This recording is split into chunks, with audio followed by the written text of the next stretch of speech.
क्यों भाभी, स्वागत नहीं करोगी हमारा? टीवी सीरियल्स की हर खबर देगा देश का देवर।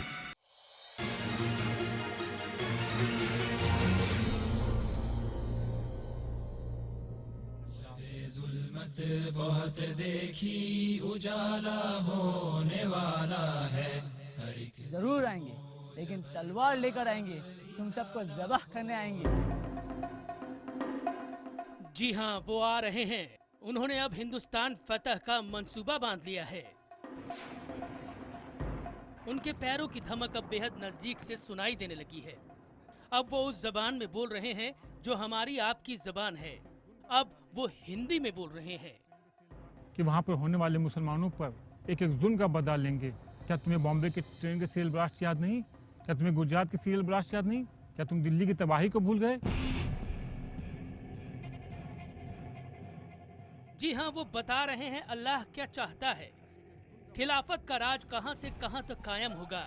हमारे रहनुमा लाख अमनो अमान की बात करें, लेकिन वो कहते हैं कि इस्लाम एक मिनट भी अमन का मजहब नहीं, और पैगंबर ने खुद ही तलवार से इस्लाम का विस्तार किया।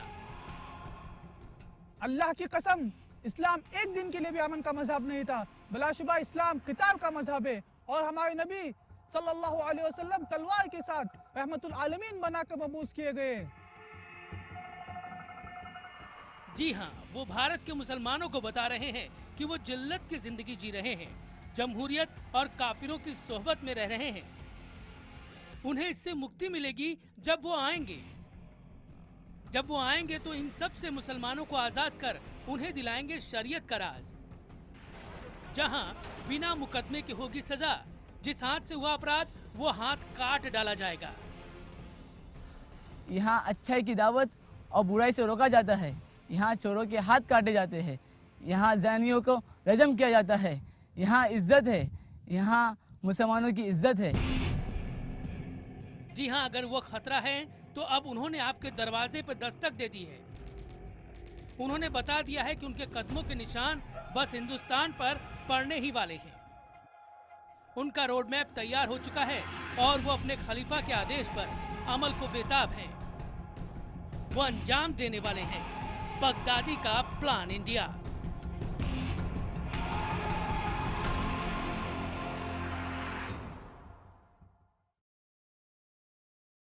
आतंक के इस्लामिक स्टेट में किस तरीके से युवाओं को भड़काने के लिए, गुमराह करने के लिए और गुमराह हुए युवकों का क्या होता है, ये तमाम चीजें दिखाने के लिए इस तरह के वीडियोस जारी किए जाते हैं। मैं हूं प्रवीण तिवारी। खबरों में खास में आज बात करेंगे बगदादी के प्लान इंडिया की।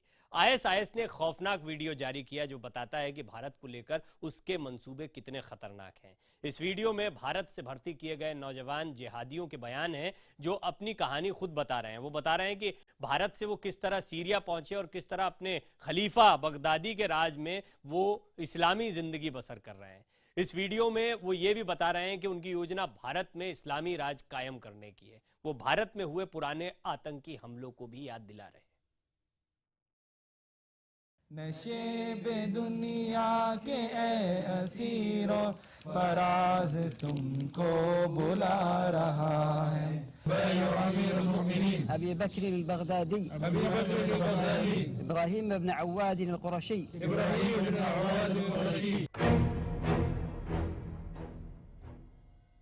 आतंक की नई सुबह के गीत गाते ये बगदादी के गुर्गे हैं।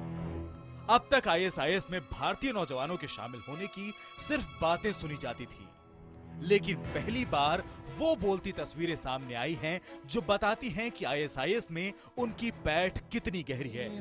फराज तुमको बुला रहा है। और अब वो दूसरे भारतीय नौजवानों को अपने बयानों से बरगलाने में लगे हैं। इस वीडियो में 2014 में मुंबई से भागकर आईएएस ज्वाइन करने वाला इंजीनियर फहद तनवीर शेख भी नजर आ रहा है। उसने अपना नाम अबू अमर अल हिंदी कर लिया है। वीडियो में वो धमकी के लहजे में कहता दिख रहा है कि हम वापस आ रहे हैं। इस आला इज्जत को छोड़कर उस गलीस, उस घटिया कुफरी जमहूरी निज़ाम के तहत जीने के लिए नहीं आएंगे। हाँ, हम आएंगे, ज़रूर आएंगे, लेकिन तलवार लेकर आएंगे, तुम सबको ज़बह करने आएंगे। हम बाबरी मस्जिद का बदला लेने आएंगे। हम गुजरात के, कश्मीर के और मुजफ्फरनगर के मजलूमों का बदला लेने आएंगे।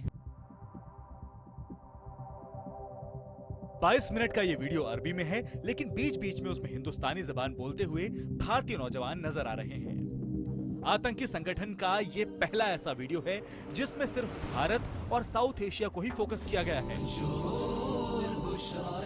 जैसे हर आतंकी संगठन बाबरी मस्जिद, कश्मीर, गुजरात और मुजफ्फरनगर की घटनाओं का बदला लेने की बात करता है, इसमें भी वही किया गया। अबू अमर अल हिंदी दावा करता है कि सीरिया में वो लोग चैन की जिंदगी बसर कर रहे हैं। वो ठाणे के अपने दोस्त साहिम टंकी को याद करता भी नजर आता है। टंकी सीरिया में पिछले साल मारा गया था। हमारा एक भाई सहीम टांकी, जो कि अबू उस्मान अल हिंदी के नाम से मशहूर है, उसने यहाँ पे अमलिया इस्तिशादा करके अपने मंजिल को पा लिया, जाम शहादत को पी लिया।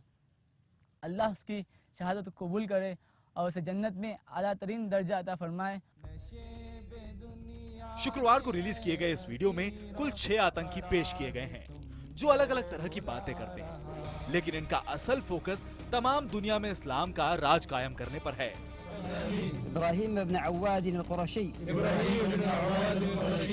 अजब बात है कि हिंदुस्तान के तमाम उलेमा इस्लाम को अमन का मजहब करार देते हैं, लेकिन खुद को जिहादी कहने वाले ये आतंकी इस्लाम को ये कहकर बदनाम करते हैं कि वो कहीं से अमन का मजहब नहीं है। नबी करीम सल्लल्लाहु अलैहि वसल्लम ने अपने कौम के मुशरिकीन से कहा, जिनाकुम बिज़्ज़ब, मैं तुम्हें ज़बाह करने के लिए आया हूँ। सो क्या चीज तुम्हें रोक रही है? क्या उन दरबारी उलमाओं के फतवों के मुंतज़िर हो? क्या तुम्हारे लिए अल्लाह की वाज़ेह आयत काफी नहीं? दिल्ली के बटला हाउस एनकाउंटर के फरार आतंकी भी ISIS में शामिल हुए और इंडियन मुजाहिदीन के आतंकी भी ISIS का हिस्सा हो सकते हैं। इसकी पुष्टि एक आतंकी के बयान से होती है जो बताता है कि वो बटला हाउस से फरार होकर अफगानिस्तान से होता हुआ सीरिया पहुंचा। बटला हाउस इनकाउंटर के बाद हिंदुस्तान की ज़मीन हमारे लिए तंग हो गई। खुफिया एजेंसियाँ, ATS, पुलिस हमारे पीछे पड़ गई। हमारा हरकत करना मुश्किल हो गया। ऐसे हालात में हमने सब्र किया और अल्लाह से दुआएं की।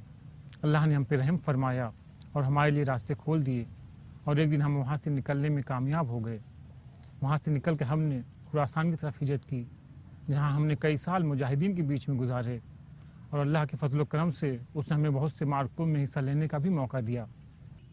ऐलान खिलाफत के बाद हमने अपना रुख सरजमीन शाम की तरफ किया। ये हमारी दूसरी हिजरत थी। एक आतंकी को अंग्रेजी में भी बोलते हुए दिखाया गया है जो गैर मुसलमानों को धमकी देते हुए कहता है कि उनके पास बस 3 ही रास्ते हैं, इस्लाम कबूल करें, जजिया दें या फिर मरने के लिए तैयार रहें। And I would like to let the kuffar know that if they indeed claim themselves to be smart and intelligent, spending immense amount of money researching and trying to find out what we really want, then I would like to let them know with 3 options and that they can choose between one of them.